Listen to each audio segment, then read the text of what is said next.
This podcast is brought to you by the School of Advanced Study, University of London.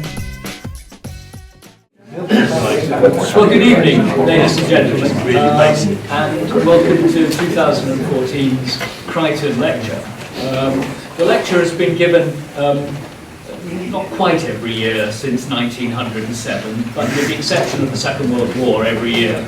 And it's named after Mandell Creighton, who was a historian, professor in Cambridge, the very first editor of the English Historical Review in 1886, and also a bishop as well. He died relatively young, and his followers and friends set up a lecture in his honour, and ever since it's been distinguished by some of the very finest historians working in this country. A.F. Pollard, who founded the Institute of Historical Research, was one of the early lecturers. G.M. Trevelyan, A.J.P. Taylor, even Anthony Blunt as well, but perhaps we shouldn't name him. And more recently, Alden Houghton, and a variety, Lucy Sutherland, a variety of women, I'm glad to say, have also been Creighton lecturers. So it's a very great pleasure to have Richard Evans here this evening to deliver it. Now, Richard, I'm sure, is very well known to you in his public positions. He's just vacated the Regius chair of history in Cambridge, but he remains the president of Wolfson College, and he was telling me that he's very excited to be the president or the master of Gresham College? Provost of Gresham College as well at present. So he's very much in the public eye. But many here will know him for his remarkable corpus of work on modern German history, which makes him not only, I think, the most notable German historian in the English language, probably in Germany as well in the modern period. He began on the history of women in Germany. We were just discussing that upstairs. But he's moved on particularly to look at the historiography of the Third Reich, a great interest in the way in which historians have dealt with that passage in German history. Works, for example, also on the history of Hamburg, death in Hamburg, a much applauded work in the 1990s. And then more recently, as I'm sure you know, 3 remarkable volumes on the history of the Third Reich, examining that history from 1933 to 1945. 2 other things of note. He is a genuine public historian and wrote, I think, a very interesting memoir of the David Irving libel trial in which he was an expert witness. And in addition, of course, he's a great defender of our discipline, and his book, The Defence of History, or History Defence, is a very important work in a historiographical debate, which I'm glad to say has now rather been arrested, perhaps largely because of the work that Richard did in dealing with a post-structuralist challenge to history. So it's a very great pleasure to have him here. And as you know, the title of his lecture this evening Was the Final Solution Unique? Reflections on 20th-Century Genocides. It's working. Yeah. Right, you can hear. Can everybody hear? Right, thank you very much. Well, first of all, thank you very much for that introduction, Lawrence, and thanks very much indeed for doing me the honour of inviting me to give this lecture. I think Mandell Creighton probably would have approved of the subject. It's rather a leap of the imagination, I think, but certainly it does involve moral considerations as well as straightforward historical ones. So I think the bishop might get as interested as the historian. Let me begin. Now, when Hitler attempted what he called the final solution of the Jewish question in Europe, through the systematic murder of some 6 million Jews in Europe, he seemed to many to be doing something without precedent or parallel in human history. So appalling was this crime that some commentators have argued that it's illegitimate to compare it with anything else at all. But in my view, unless we compare it to other events, we can't establish its uniqueness or otherwise. Comparison, in other words, doesn't mean just drawing out similarities, it means isolating differences and weighing up the two.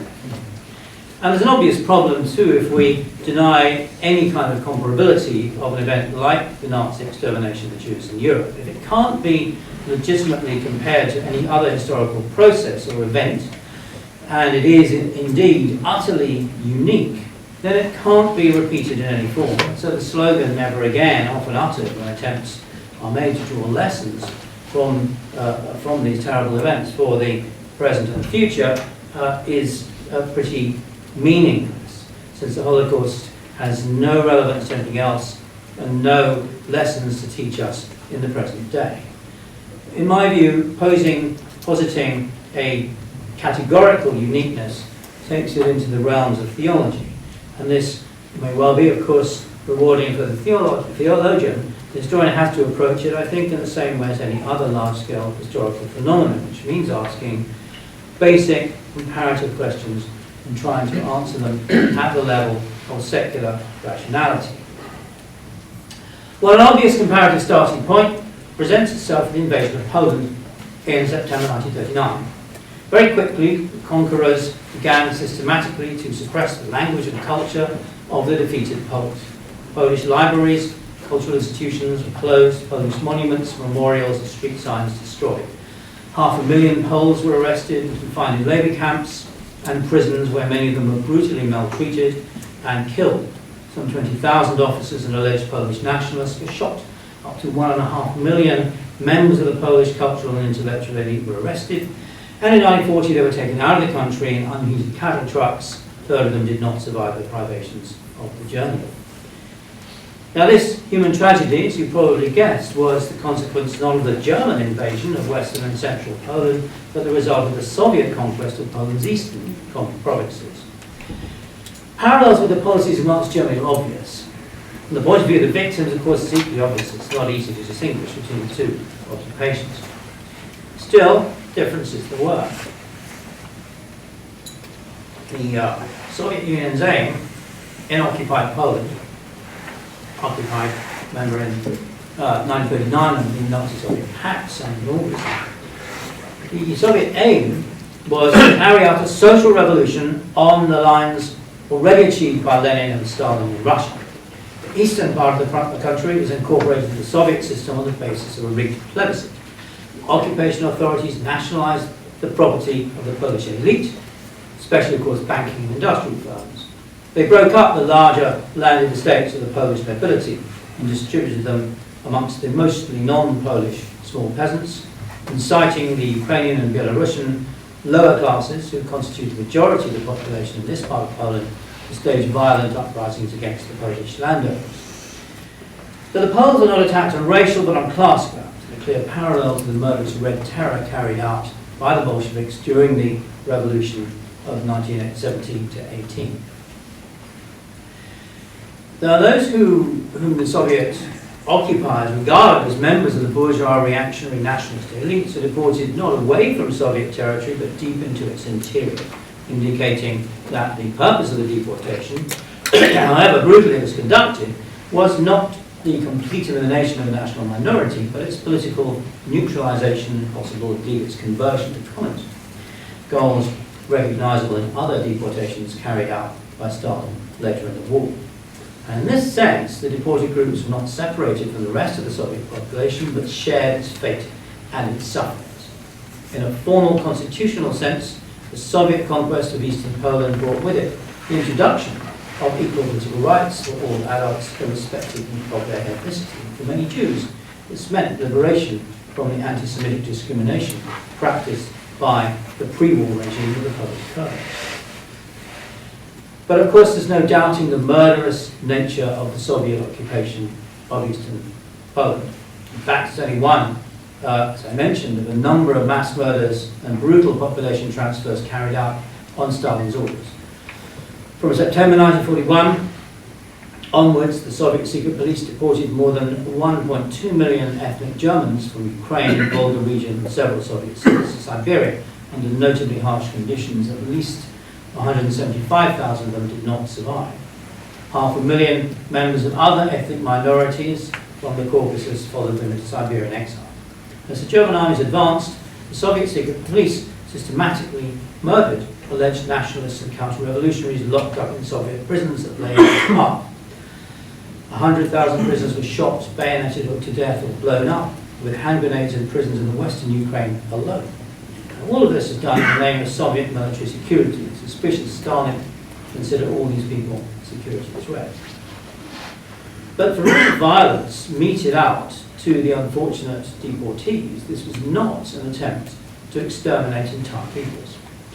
But in one case, it's been argued that Stalin did indeed carry out a genocidal program of mass murder, deliberately targeting a single ethnic group. And this is the case of the Ukrainian famine of the early 1930s, which I want to turn to now. Some Ukrainian groups want this to be given equal status with the Holocaust. In 2006, the Ukrainian parliament debated a law making it illegal to deny that the Ukrainian famine was a genocide. Ukrainian immigrant associations in Canada and the USA especially now use the term Holodomor, meaning murder by famine. A Holodomor Remembrance Day is held every year in Ukraine and by Ukrainians in communities elsewhere in the world. Museums and memorials have started to be built devoted to its memory. And there are widespread claims, including by Viktor Yushchenko, president of Ukraine at the time the 2006 law was put forward, that the total of deaths reached 10 million, thus exceeding the number of Jews killed in the Holocaust. In 2003, 25 countries of the United Nations, including Russia and the USA, issued a statement noting the 70th anniversary of the famine and putting the number of victims at 7 to 10 million. Ukrainian groups in Canada have campaigned to have the Holodomor given equal status to the Holocaust in a new museum of human rights. The Ukrainian-Canadian Civil Rights Association sent out a postcard with a picture of a pig taken from Orwell's Animal Farm with the words, "All galleries equal, but some galleries are more equal than others," branding supporters of the Holocaust Gallery in the Museum of Human Rights as pigs was clearly intended to be particularly offensive to those Jews who featured among the gallery's supporters.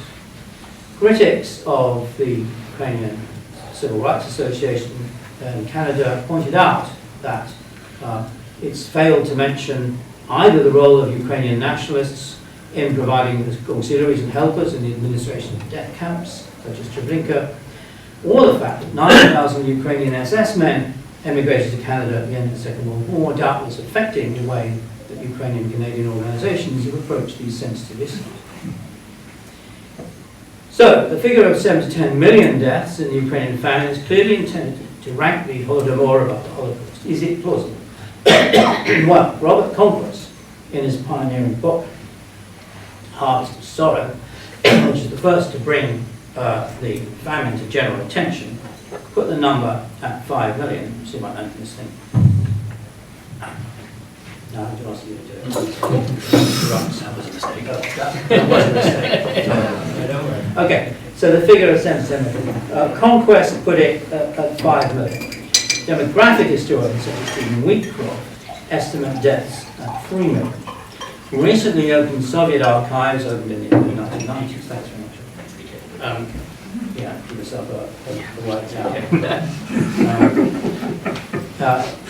Recently opened archives report a death toll of 1.8 million, but in addition there were over 1 million deaths from typhus, a disease spread by human body louse and common in poor, unhygienic and overcrowded situations, were, one should note, many comparable deaths from typhus in Nazi concentration camps during the war. And of course, malnutrition makes it more difficult for people to resist such epidemics. Well, finding a reliable figure in all these different range of figures is very, very difficult. It seems to me the figure of 3 million is the most plausible, plus or minus a few 100,000. Were these deaths deliberately inflicted by Stalin?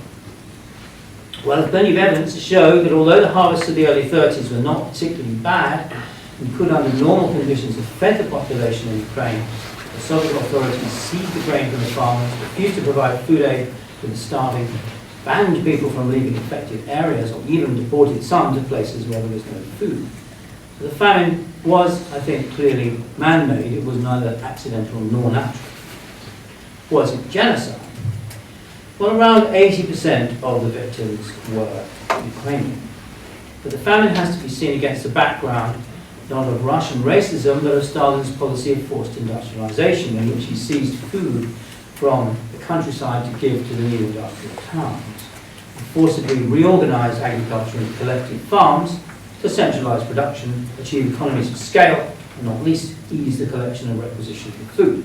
So much was taken that it wasn't enough to feed livestock. Farmers who resisted were shot or deported in large numbers as so-called kulaks, allegedly capitalist market-oriented peasants and enemies of the revolution. Considerable numbers showed their resistance by destroying their crops and killing their livestock. Knowing their crops would be requisitioned, peasants often didn't bother to sow for the coming season. Stalin described this resistance not only to capitalist kulaks, but also to Ukrainian nationalism. The Ukrainian Communist Party was purged, and in 1933 a campaign of Russification was launched, not least in response to the coming of the Nazi dictatorship in Germany, since German militarism had encouraged Ukrainian nationalism in the First World War, and Stalin feared a repetition. But these measures coincided in 1933 with the scaling down of requisitioning and arrests and the mounting of famine relief efforts by the Soviet regime, because the famine had, in essence, achieved its major objective by breaking the will of the independent peasants. By 1936, more than 90% of peasant households had been collectivized. 250,000 collective farms had replaced 25 million small private ones. And these secured the supply of food to the industrial towns, into which no fewer than 25 million people moved between 1926 and 1939. And these measures took place not just in Ukraine, but in some other parts of the Soviet Union as well. So in the end, the famine, while deliberately created, did not target Ukrainians because they were Ukrainians, nor did it attempt to kill them all as a matter of policy without exception. What Nazi mass murder was motivated by was from the very beginning a racist ideology that targeted victims defined by their ethnicity. These groups included not only Jews, but also Slavs. In German-occupied western parts of Poland from September 1939, racial criteria were decisive in framing Nazi policy. So, although Polish and Jewish property was confiscated without recompense, it wasn't nationalised. Instead, it was redistributed to German owners within a continuing capitalist economic system, a big contrast to Eastern Poland. Only the western parts of the Polish Republic were incorporated into the German Reich. The Poles and Jews who lived there were driven out into the area reserved for them, the so-called general government, run by the Nazi jurist Hans Frank. In the long run, the general government too was intended to be Germanized, and here too the authorities started to drive out and dispossess Poles without compensation, bring ethnic German settlers in to start up German farming in small town communities. More than 1 million Polish forced labourers were deported to Germany, but for economic rather than political reasons. Now, these population transfers can only be fully understood, as can those carried out in the territory occupied by the Nazis up from the invasion of the Soviet Union in June 1941, in the context of far-reaching plans for the ethnic reordering of Eastern and indeed the whole of Europe, developed above all by SS Chief Heinrich Himmler in his capacity of Reich Commissioner for the strengthening of the German race. 500,000 ethnic Germans from East Poland, Romania, the Soviet Union, and other parts of Eastern Europe were brought under the Nazi-Soviet Pact into German-occupied Poland as settlers, taking the place of roughly the same number of dispossessed Polish farmers. This was a process which went on for quite a long time because they all had to be screened racially and politically, and they spent many months in camps, and some of them never even got as far as their designated farms. This process had been going on for some time when the SS and its planning experts began in 1940 to develop the so-called General Plan for the East.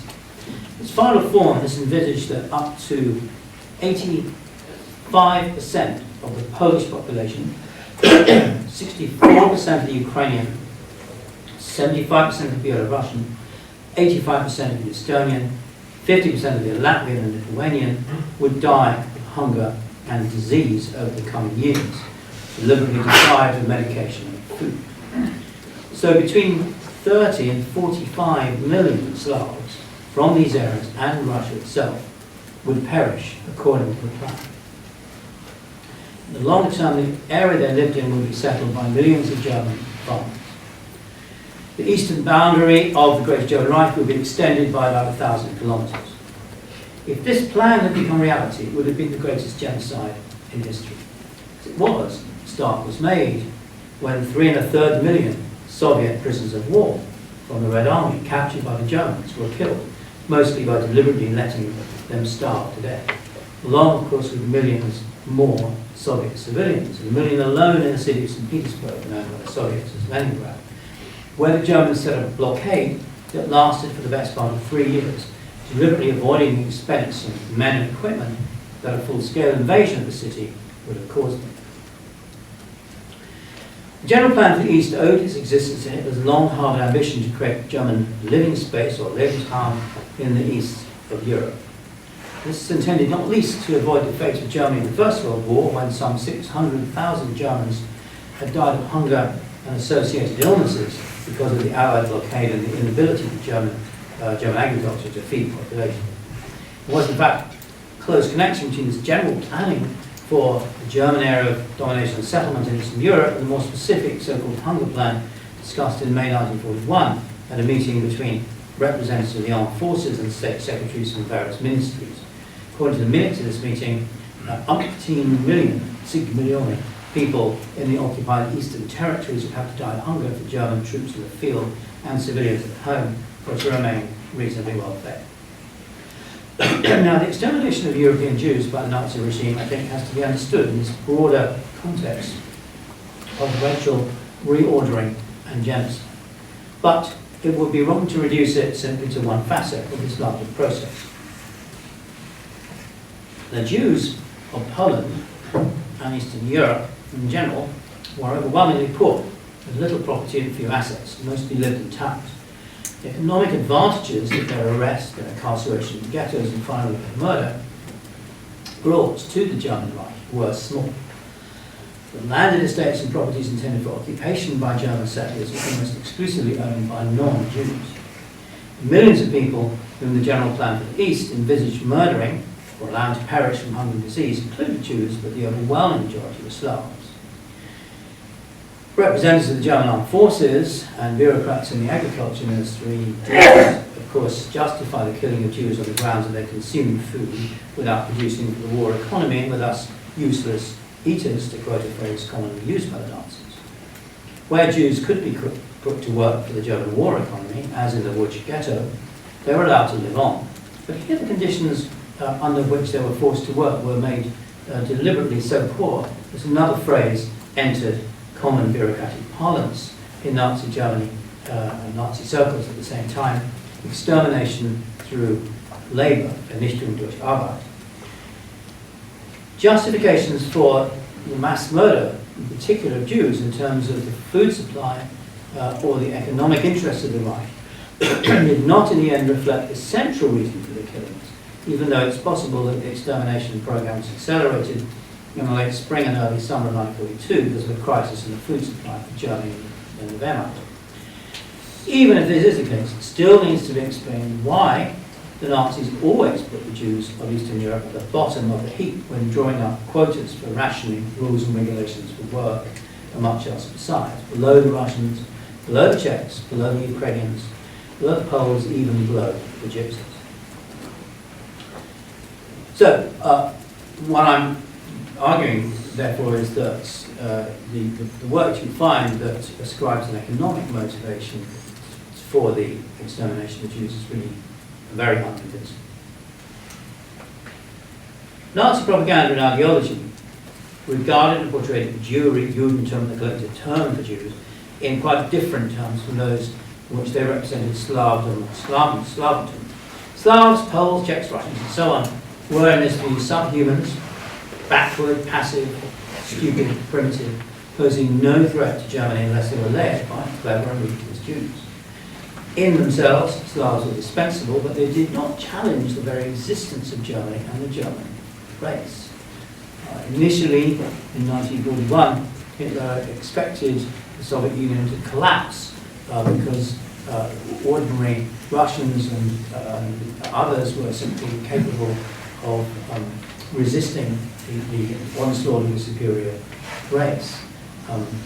And he didn't think that, given the push, that the Soviet leadership would be able to do so either.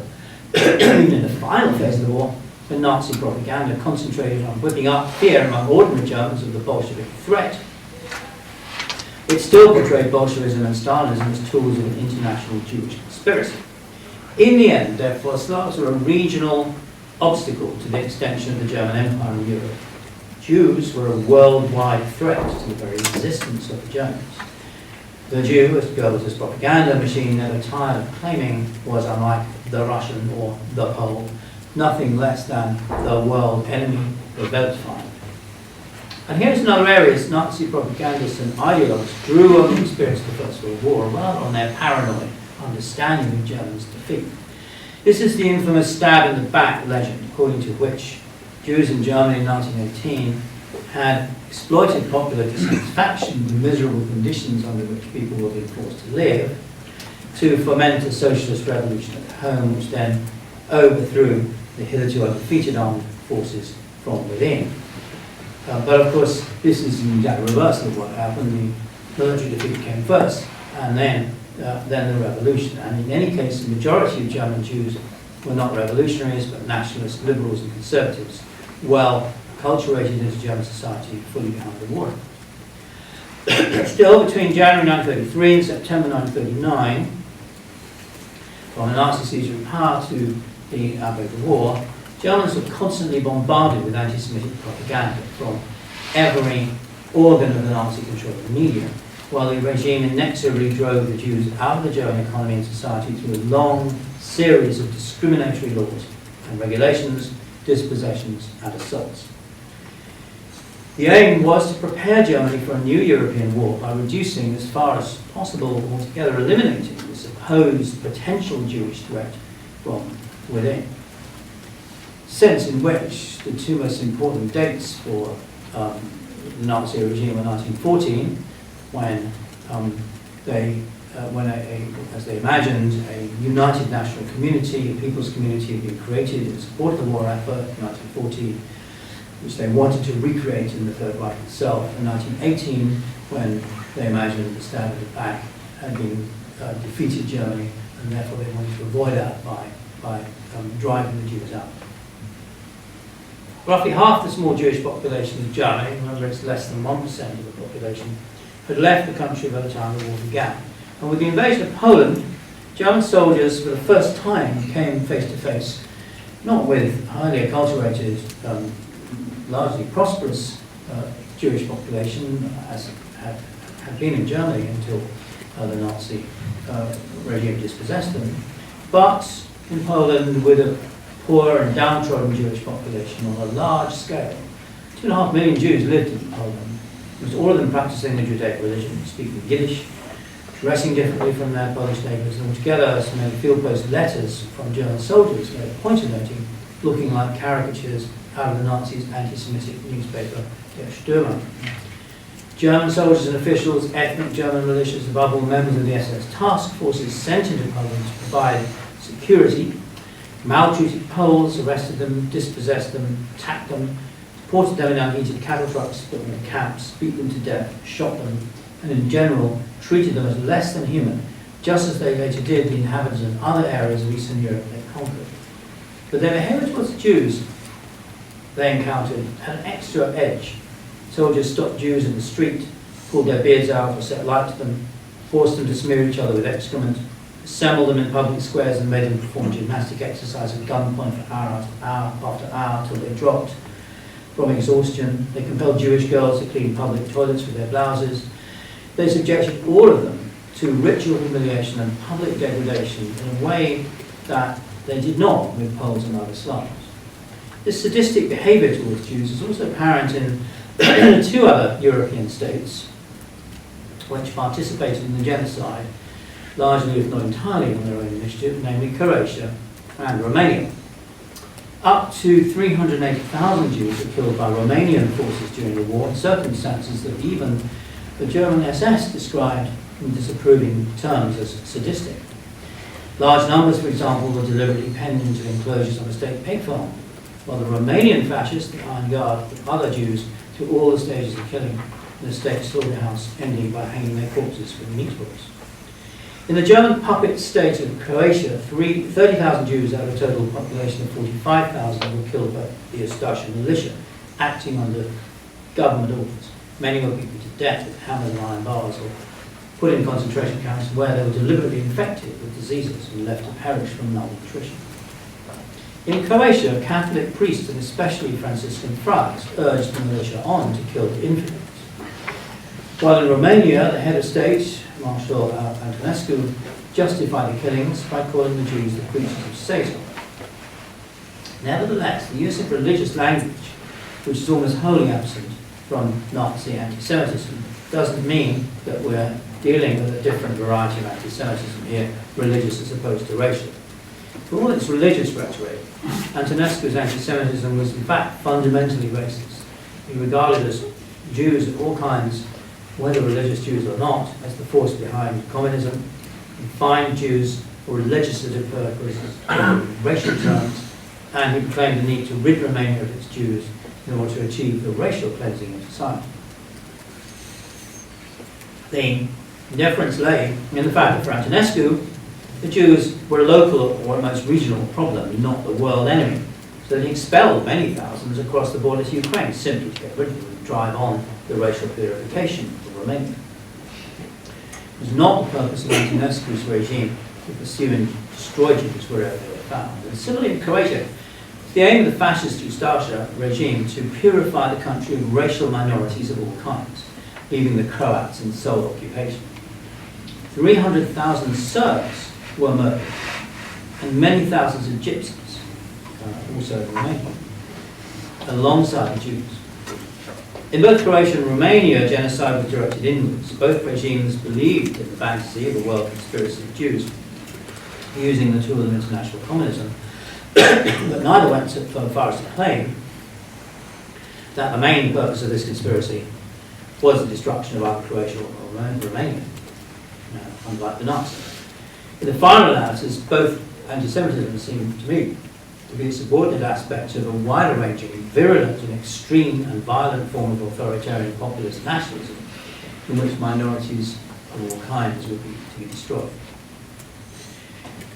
For the Nazis, by contrast, the extermination of the Jews possessed a central importance. It was connected very closely with the boundless war aims of the Third Reich. Hitler believed it was only through the universal destruction of the world enemy, the Jews, that Germany could gain mastery over Europe and in the long run, the world. Romania and Croatia were of course only regional powers in no position to launch a war for European domination, and part of the uniqueness of the Nazi genocide of the Jews derived from the fact that Germany had been a rising world power before the First World War, a power that went through so deep and comprehensive a crisis in its political system, its culture, its economy. As a result of its defeat in 1918, a significant number of Germans believed that the only answer to the question of how Germany could rise again to become a world power was an apocalyptic one. An extreme crisis demanded extreme measures to solve it. These people, of course, were always in a minority, but in 1933 they came to power. By 1933 they were putting their ideas into effect.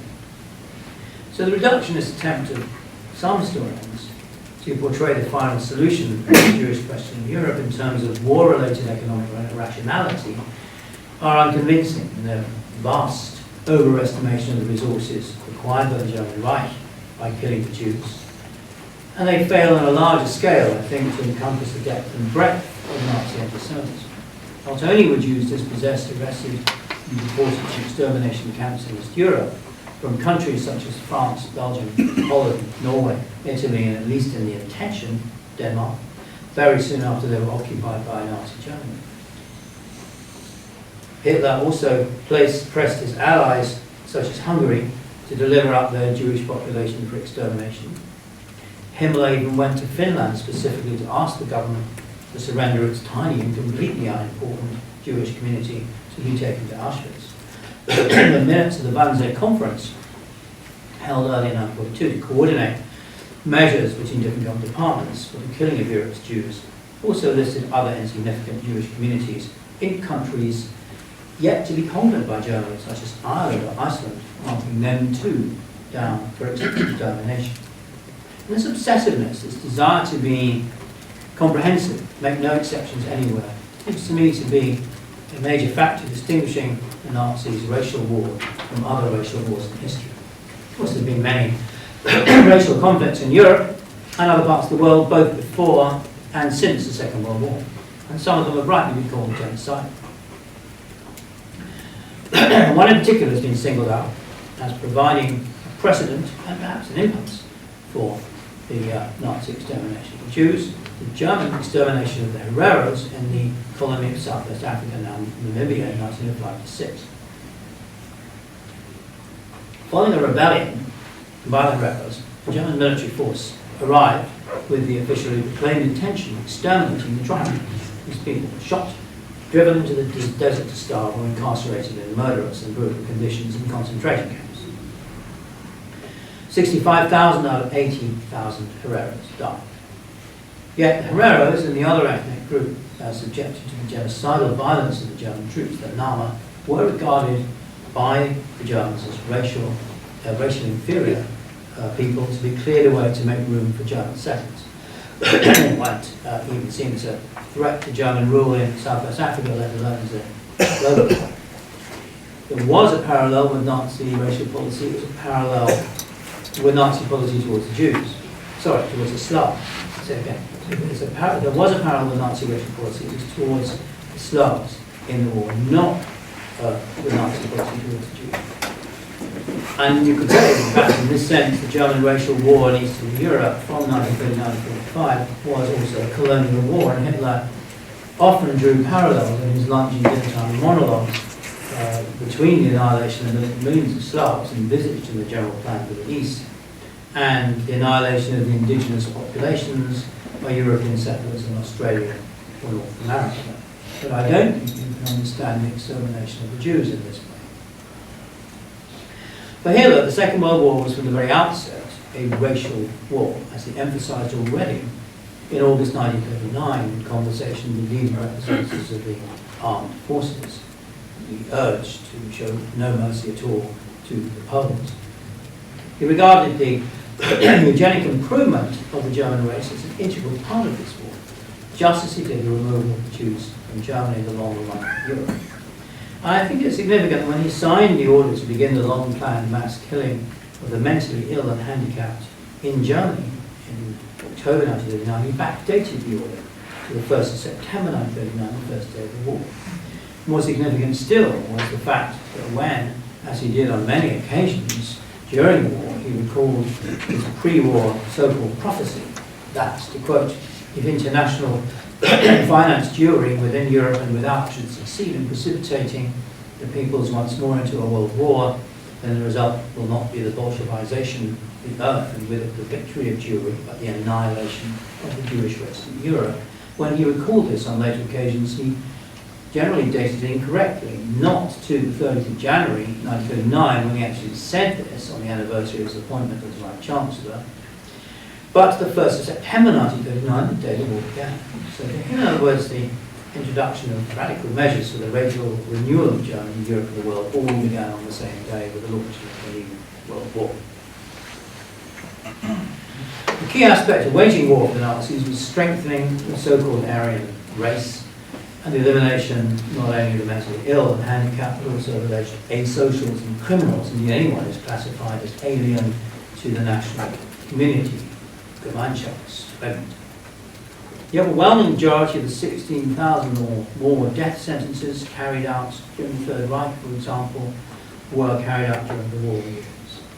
From September 1942 onwards, some 20,000 state prison inmates incarcerated as repeat petty offenders under provisions made earlier for so-called security confinement were removed from the prisons and sent to the concentration camp at Mauthausen, where they were subjected to annihilation through labour. More than a third of them were dead by the end of the year. Nazi ideology classified criminality as hereditarily determined, so the minor offenders threatened to cause racial degeneracy in their view if they were left alive. And this belief also extended to Germany's and indeed Europe's Gypsies, the Sinti and the Roma, who were arrested in large numbers, taken to concentration camps and sent to the gas chambers of Auschwitz in their thousands. It was significant that in the classification system applied to camp inmates by the SS, the Gypsies were not a separate category, but they were registered as asocial, made to wear the black triangle, reserved mainly for vagrants, tramps, alcoholics and other deviants from Nazi norms. More than 20,000 of them died in Auschwitz alone, 3/4 from sickness and malnutrition. The SS task forces killed thousands in various parts of Eastern Europe. The German army shot many more in Serbia. The Croatian and Romanian authorities placed large numbers of camps or shot them. Here too, however, they were regarded mainly as criminals, or as in Serbia, as tools of the Jews in partisan resistance movements. And the killing of the Gypsies was far less systematic than that of the Jews. Many survived, particularly if they worked in war-related industries. Between 5,000 and 15,000 remained in Germany at the end of the war, although some 2,500 of these were forcibly sterilized. Still, killing or neutralizing the Gypsies was an urgent task the Nazis set themselves, but more urgent by far was the annihilation of the Jews.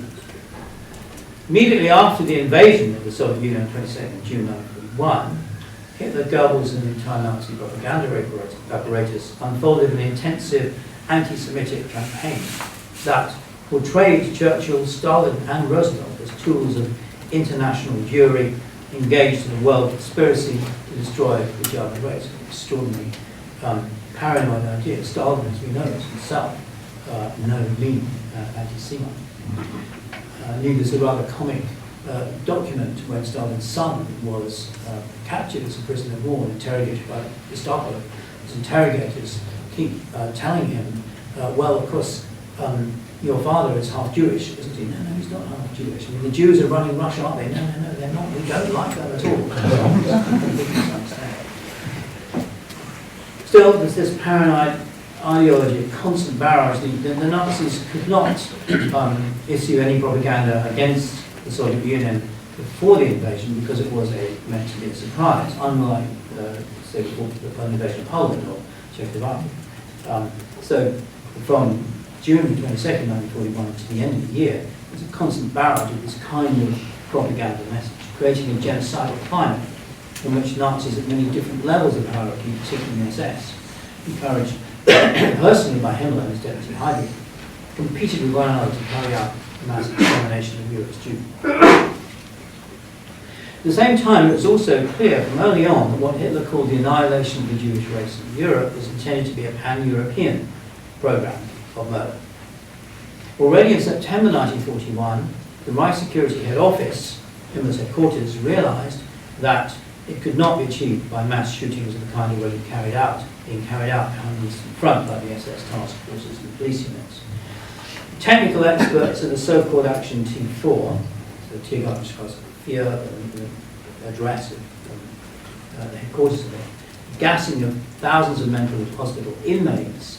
These technical inmates were now available for practical advice since the first phase of the action, in which 70,000 mentally ill and handicapped people had been murdered, had been brought to an end by the public protest of the Catholic Bishop of Münster, von Galen. But I think we've run to see a causal link for somehow. If the T4 action had indeed continued in the gas chambers of German mental hospitals instead of what now happened, namely its continuation in a less conspicuous way by lethal injections and starvation of patients, that I'm sure would not have prevented the use of mass gassing in the murder of Jews. By the end of December 1941, each of the 4 SS task forces behind the Eastern Front possessed a mobile gas chamber, in which Jewish men, women and children were murdered by carbon monoxide fumes piped from the exhaust into a sealed chamber at the back of the lorry. In March, May and July 1942, respectively, Belzec, Sobibor and Treblinka, the 3 extermination camps of the so-called Reinhard action, under construction, of course, for several months previously, began a mass extermination of the Jewish inhabitants of Nazi-created ghettos in Warsaw, Łódź and other Polish cities, again through the pumping of motor exhaust gases into sealed rooms. From March 1942, the largest of the extermination camps, Auschwitz-Birkenau, also came into operation, using the cyanide-based disinfectant gas Zyklon B to kill a total of over 1 million Jews, not just from the east, but from the western and southern Europe too. Poison gas had already been used in international conflicts as a weapon of war by both sides in the First World War. In fact, about 2/3 of all the shells fired in the last months of the war by both sides were gas shells. They've been used by the Spanish in putting down a rebellion in Spanish Morocco, and by the Italians in the conquest of Ethiopia. But all of these examples involve the use of poison gas against active combatants. In Germany, as well as in England, the government's fear of gas bombs being dropped on major cities and air raids is so great that millions of gas masks were manufactured and distributed to the population. But such raids were never carried out. They were completely useless because both sides feared an escalation, the escalation of the conflict that this would mean. So there's no parallel to the Nazis' use of poison gas to murder non-combatant civilians. At the same time, however, it would not be right to reduce the uniqueness of the Nazi extermination of the Jews to a mere technical factor, such as the use of poison gas, which is sometimes fine. The extermination camps were only one instrument of a wider program of killing using a variety of methods, and it's very important to remember this. By the time the war came to an end, the Nazis and their allies had murdered nearly 6 million Jews. 3 million died in the gas chambers, but 1.3 million were shot by SS task forces and police and army units. 700,000 were murdered in mobile gas vans. Up to 1 million died as a result of deliberate starvation, disease, and maltreatment in camps, the ghettos, or in transit. It's certainly true, however, that no other genocide in history is included among its methods the use of poison gas in specially constructed facilities. But in identifying what was unique about the Nazi genocide of the Jews in general as a whole, it's more important, I think, to identify and specify why rather than how. And its peculiar characteristics derived from the fact that the Nazis regarded the Jews of Europe and indeed the world as a deadly universal threat to their existence, and that Germany more generally had to be eliminated by any means possible, as fast as possible, and as thorough as possible. The mass gassing, of course, belonged undoubtedly to the modern industrial age, as did another unique feature of Nazi death camps, the exploitation of the victims' bodies for economic purposes, for example, in the collection of gold from deathful films.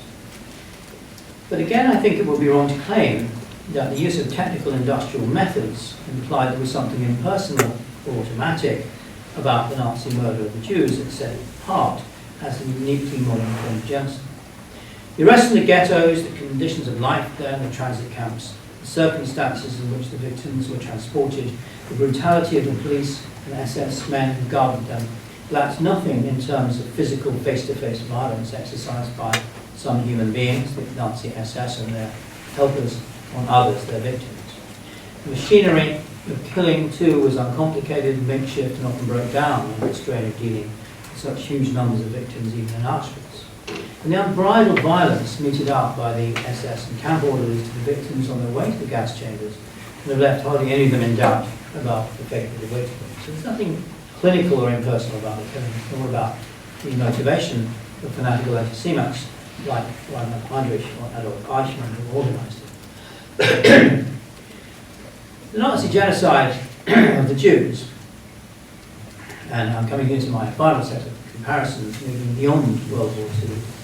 The Nazi genocide of the Jews stood at the middle of a century that witnessed a variety of genocides in a variety of places. In 1915, the so-called Young Turks, nationalists who seized power in the Ottoman Empire following its loss of 40% of its territory during the Balkan Wars from 1912 to 13, launched a campaign of genocide against the Armenian Christian minority in Anatolia.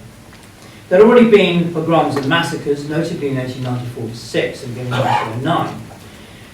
But this time the scale was much larger, serving the interests of a pan-Turkish ideology that regarded non-Turkish minorities as agents of the enemy power, Russia, and obstacles to the revolutionary creation of a new pan-Turkic state that would include areas at the time controlled by other powers, notably Tsarist Russia.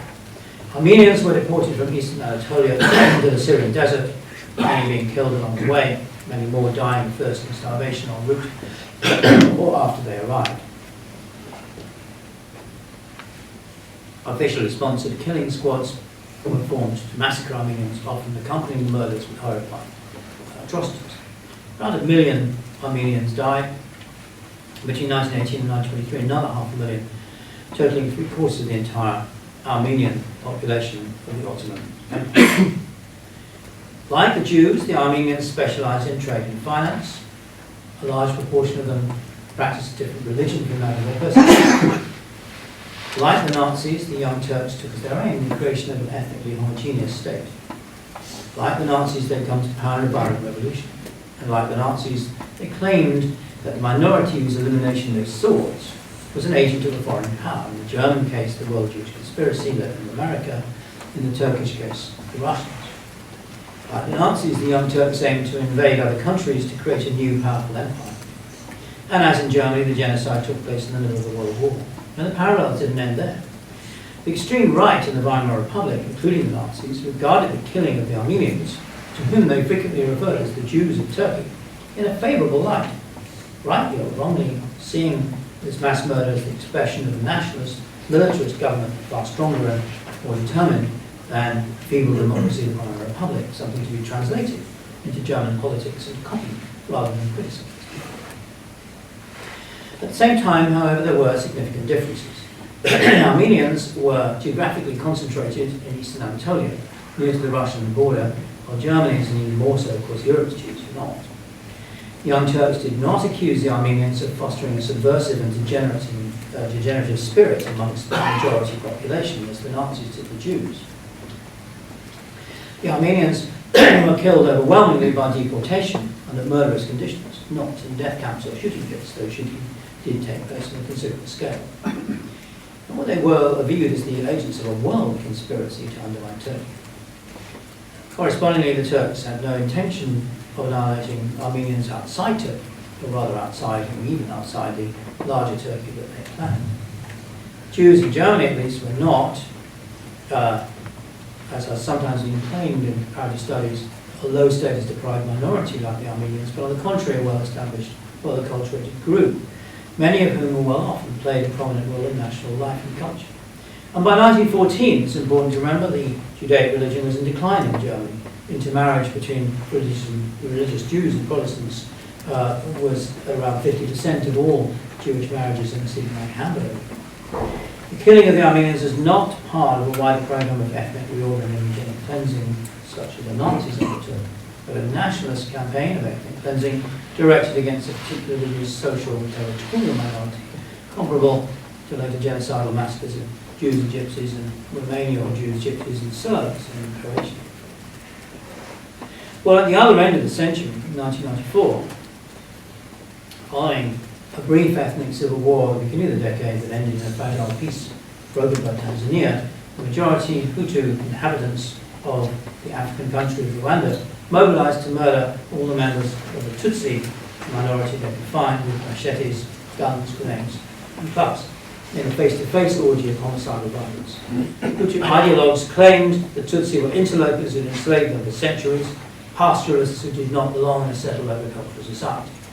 Radio broadcasts during the violence even urged Hutus to exterminate the Tutsi from the globe and to invade neighbouring countries to do so. In a few weeks, at least 7 out of every 10 Tutsi were brutally murdered, the death toll reaching at least 800,000. Yet for all its genocidal ideology and ambition, this too was a regionally limited action.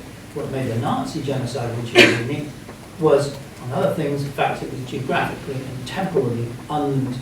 The Nazi vision of the future envisaged a world of endless and continuing struggle for its own sake. Only so could a race the Nazis believed continued to be strong, tough, and triumph in the struggle for survival and domination. One triumph would only lead to another greater conflict. Hitler's ultimate vision of global conflict between the German-run Europe and the United States is already foreshadowed in his second book, written in 1928, though not published until 1961. He regarded from early on the Jews of America as Germany's implacable enemy, warning them, as he saw it, through the 1st of April 1933 boycott of Jewish shops in Germany, then through his speech on the 3rd of January 1939 and all his subsequent references to it, that if they had to pay attention to the Nazi regime and not try and attack it. The Nazi conquest of Europe would most likely have been the springboard for a war with America, in which a Nazi victory would have led to the extermination of America's Jews too. But there's never any chance of this happening. The status of world Jewry until the Nazi ideology had no parallel, say, in young Turkish concepts of the Armenians or Hutu concepts of the Tutsi. Of course, there have been many genocides in the modern age. Every genocide is different. The extermination of the Native Americans or the Australian Aborigines is no less a genocide simply because it was achieved mainly by disease. But ideology is crucial here.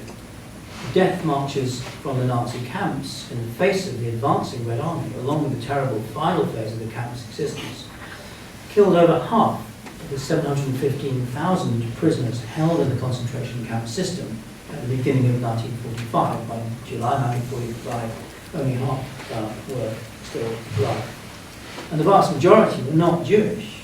But that doesn't mean that the death marches were not genocidal. The SS regarded all of these people as racially inferior, shot, burned or starved them to death or let them perish from disease, unlike the tens of thousands of British and other prisoners of war evacuated from their camps at the same time who were not subjected to such treatment.